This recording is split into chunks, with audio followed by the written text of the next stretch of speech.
इतिहास जब भी हम पढ़ते हैं तो इतिहास का अर्थ यह बिल्कुल नहीं होता है कि जानकारी हम जुटा लें। अर्थ यह नहीं होता है कि सिर्फ और सिर्फ हम जानकारी जुटा लें। जानकारी नहीं जुटाई जाती है। ज्यादातर जो टीचर्स होते हैं या छात्र होते हैं इतिहास का अर्थ सोचते हैं कि जानकारी जुटाना, इंफॉर्मेशन जितनी ज्यादा कलेक्ट कर ली जाए तो हमने इतिहास का अध्ययन कर लिया। अगर आप भी ऐसा सोचती हैं तो गलत सोचती हैं। इतिहास का अर्थ जानकारी जुटाना नहीं होता है। इतिहास का अर्थ होता है समझना। क्या होता है? सही अर्थ होता है कि इतिहास को हमें समझना होगा। क्या समझना होगा? कि किस तरीके के परिवर्तन आए। क्या देखना होगा? परिवर्तन किस तरीके से आए, इस बात को समझना होगा। ठीक है, ये परिवर्तन जो होता है वही इतिहास की घटनाएं बनती हैं। इतिहास की क्या बनती हैं? घटनाएं बनती हैं। ठीक, ये परिवर्तन ही इतिहास की घटनाएं बनती हैं, यानी कि ये परिवर्तन ही अपनी बात को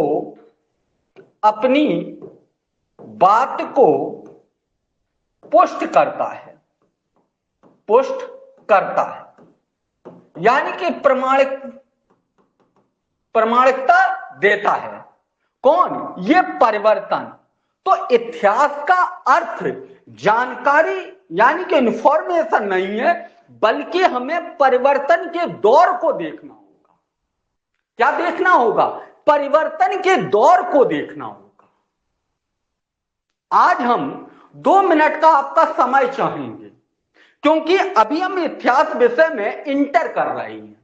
मैं जानता हूं कि आप लोगों ने इतिहास को पढ़ा होगा एक टेक्स्ट बुक के माध्यम से, या हमने जो आपको अभी बताया कि बिपिन चंद्रा का आधुनिक इतिहास का अध्ययन कीजिएगा, तो कई छात्रों ने अध्ययन भी किया होगा। लेकिन अध्ययन के दौरान भी उनका कहीं ना कहीं अभी दिमाग में एक ही बात का डायग्राम सेट है कि सिर्फ और सिर्फ हमें जानकारी जुटाना है। ठीक है, ये जानकारी नहीं जुटानी है, बल्कि हमें परिवर्तन के दौर को देखना है। इतिहास पढ़ने का अपना एक अलग तरीका होता है। अगर आपने इतिहास को सही तरीके से अध्ययन किया तो ये मान के चलिएगा कि इतिहास में जो 25 सवाल आते हैं या 22 सवाल आते हैं, मैं आपको विश्वास से बता देना चाहता हूं कि उसमें से अगर 22 सवाल आएंगे तो आप 20 सवाल सही करने में रहेंगे। 20 सवाल एकदम सही करेंगे। 25 सवाल आ रहे हैं, मैं आपको बता दूं कि 24 सवाल एकदम सही करेंगे। 24 सवाल एकदम सही करेंगे।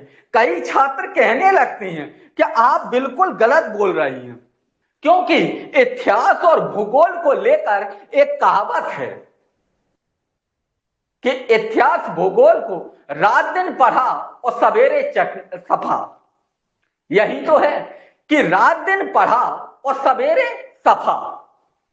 अब जब रात दिन आप पढ़ते हैं इतिहास को तो जानकारी के माध्यम से पढ़ते हैं, इसीलिए सुबह आपको सफा हो जाता है, यानी कि दिमाग में कुछ रुकता ही नहीं है।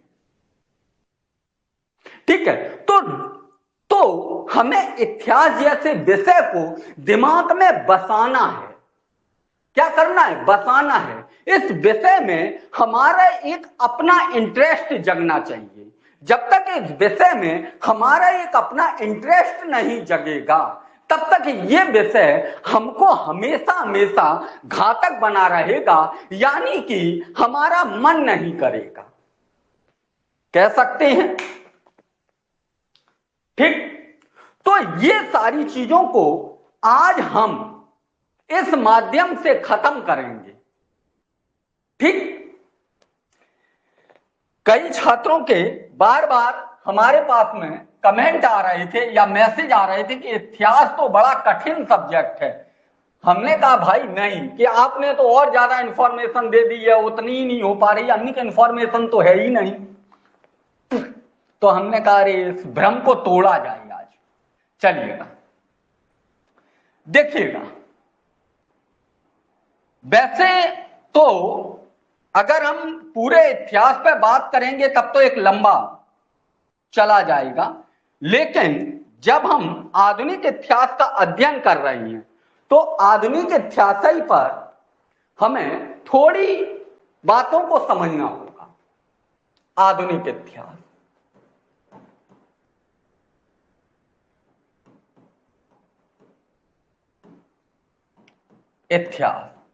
आधुनिक इतिहास के टॉपिक को हम 4-5 बिंदुओं में डिवाइड करेंगे। जैसे कि अगर हम पहली बात करें तो आप देखेंगे कि यूरोपीय कंपनी के आगमन, यूरोपीय कंपनियों का आगमन, इसमें आप कह सकते हैं पुर्तगाल, डच, अंग्रेज, फ्रांसीसी आदि। ये जब आप टॉपिक पढ़ते हैं तो इस टॉपिक में हमें कुछ चीजों को देखना होता है। क्या देखना होता है? पहला हमें देखना होता है कि कंपनी का आगमन कैसे होगा, आगमन हुआ कैसे, हुआ कैसे।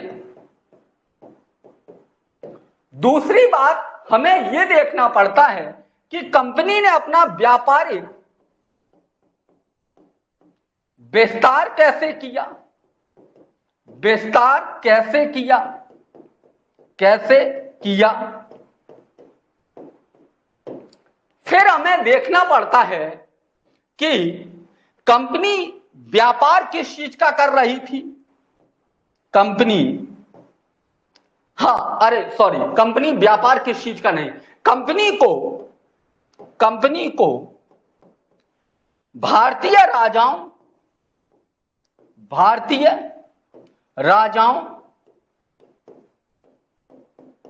का सपोर्ट कैसे मिल रहा था, सपोर्ट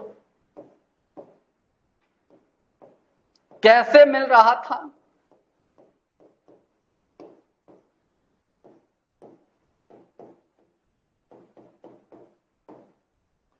फिर अगली बात हमें यह देखनी है कि कंपनी का पतन कैसे हो रहा है, कंपनी का पतन कैसे हो रहा है, हो रहा है। ये सारे बिंदु हमें एक कंपनी के विषय में नहीं देखना होगा। हाँ, एक कंपनी के विषय में नहीं देखना होगा, बल्कि हमें पुर्तगाल के लिए भी वही देखना होगा। वही बात हमें लागू होती है डच के लिए, वही बात होती है फ्रांसीसी के लिए, वही बात होती है अंग्रेजों के लिए। ठीक, तो पहला जो टॉपिक है उनमें ये सारे बिंदुओं पर हमें काम करना होगा, जो कि अभी हमने पिछली क्लास में इन बिंदुओं को हमने समझा।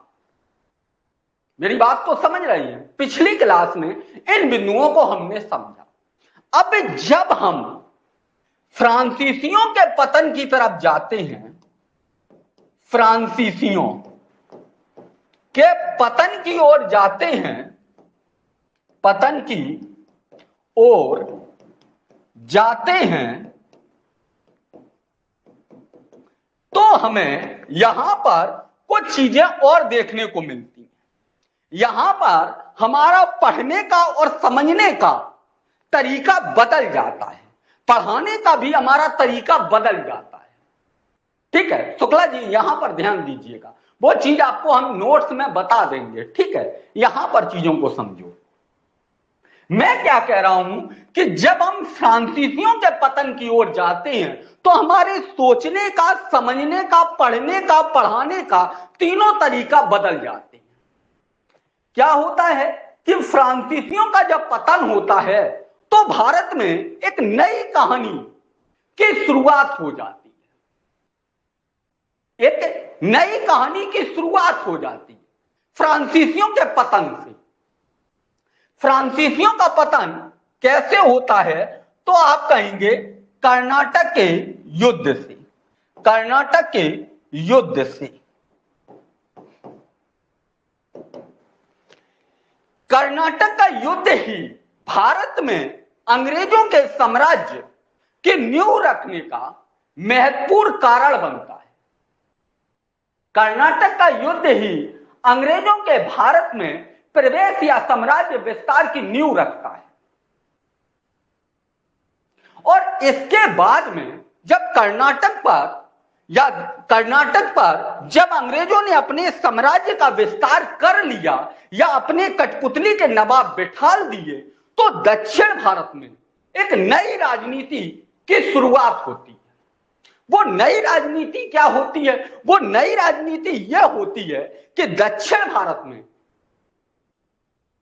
एक वाडियार वंश के संस्थापक, वहां से एक सेनापति के रूप में हैदर अली नामक एक व्यक्ति उभरता है जिसने मैसूर साम्राज्य का या मैसूर राज्य का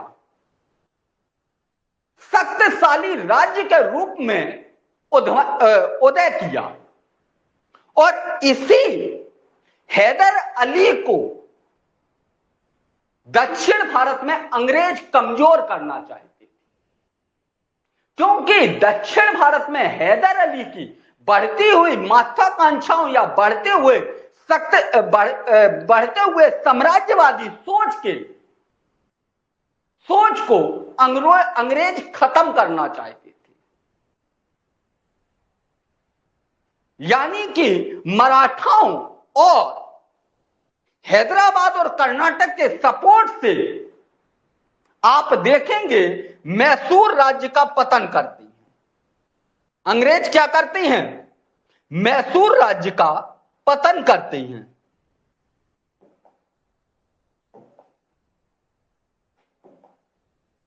अरे सॉरी,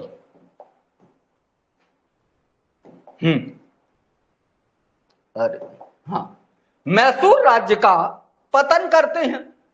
और यहां से कर्नाटक के युद्ध से फ्रांसीसियों का पतन होता है और मैसूर राज्य के पतन से अंग्रेज भारत में साम्राज्य का विस्तार करते हैं। साम्राज्य का विस्तार करते हैं।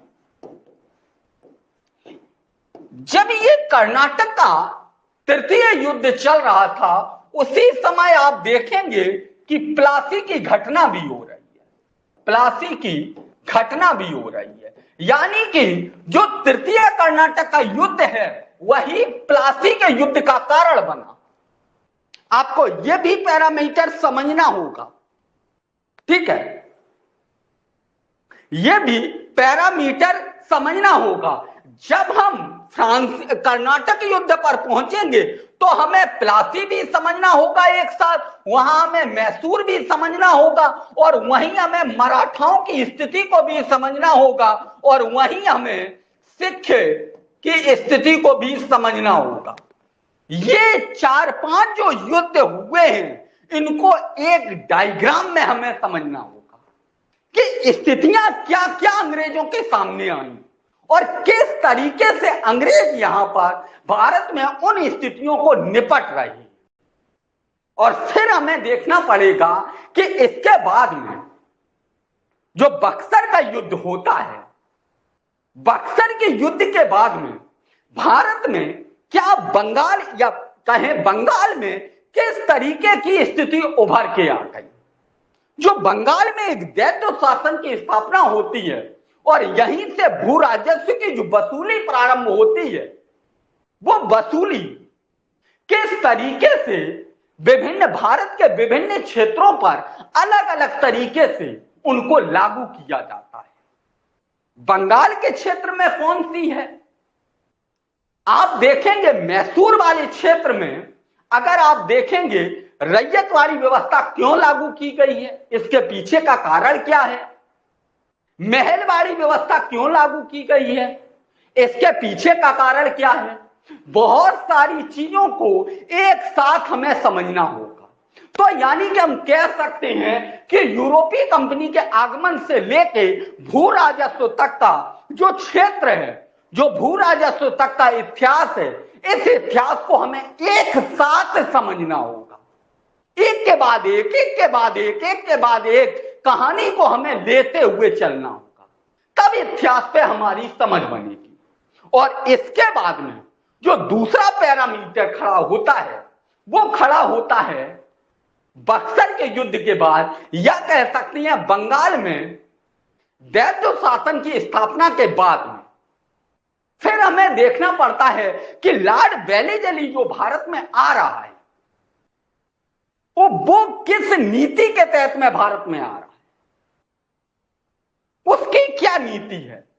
लॉर्ड कॉर्नवालिस का क्या पैरामीटर है, लॉर्ड डलहौजी का क्या पैरामीटर है, कुछ गवर्नर जनरल का एक साथ हमें अध्ययन करना होगा। और फिर जो अगला बिंदु है वो हमें देखने होंगे कि भारत में एक्ट किस तरीके के लाई जा रहे हैं, अधिनियम। जैसे कि 1772 का रेगुलेटिंग एक्ट, वो उसका हमें अध्ययन करना होगा। 1784 का पेस्ट इंडिया एक्ट, 1813 का एक्ट, 1833 का एक्ट, इनको हमें एक साथ अध्ययन करना होगा। तो इतिहास का मतलब इंफॉर्मेशन जुटाना नहीं है, बल्कि एक सापेक्ष तरीके से अध्ययन करने की जरूरत है। ठीक है, तो घबराने की कोई जरूरत नहीं है। आप लोग ये मत सोचना कि किताब में हमने फलानी जगह ऐसी चीज पढ़ी थी, ढिकानी जगह ऐसी चीज पढ़ी थी, इस किताब में हमने ऐसा पढ़ लिया, सर कहां पहुंच गए हैं, सर को विश्व इतिहास की बात तो नहीं कर रही हैं, ऐसा कुछ भी नहीं। जब आप किसका अध्ययन करते हैं, आधुनिक इतिहास का, तो आपको विश्व इतिहास के कुछ चीजों का, कुछ अंशों का अध्ययन करना ही होता है। उस समय हमें दक्षिण अफ्रीका की भी स्थिति जाननी होगी, उस समय हमें अमेरिका की भी स्थिति जाननी होगी। ठीक है, तो घबराने की कोई जरूरत नहीं। ठीक है, कहने का अर्थ यह है। बाकी हम आधुनिक इतिहास पर अगर बोलना स्टार्ट करेंगे तो एक लंबा क्लास चला जाएगा। केवल और केवल जैसे जैसे हम क्लास को आगे बढ़ाएंगे, वैसे वैसे हम आपको बता देंगे कि हमारा जो अब पार्ट स्टार्ट होगा उसमें हम कहां से कहां तक का अध्ययन करेंगे। ठीक है, इसके लिए आप लोग एकदम माइंड खोलकर अध्ययन कीजिएगा। ठीक है, आपने किस किताब में क्या पढ़ा है उससे हमें कोई ही मतलब नहीं। ठीक है, आप ये सोचे कि नोट से पढ़कर केवल काम चल जाएगा, नहीं चलेगा। क्लास तो करनी ही पड़ेगी। नोट्स में सीधी सीधी चीजें दी जाती हैं, क्लास में समझाया जाता है कि आखिर कोई घटना घटित हुई है तो इसके पीछे का कारण क्या है, ये बात। ठीक है, तो मैं ऐसा आशा करता हूं कि आप लोग हमारी बात से सहमत होंगे।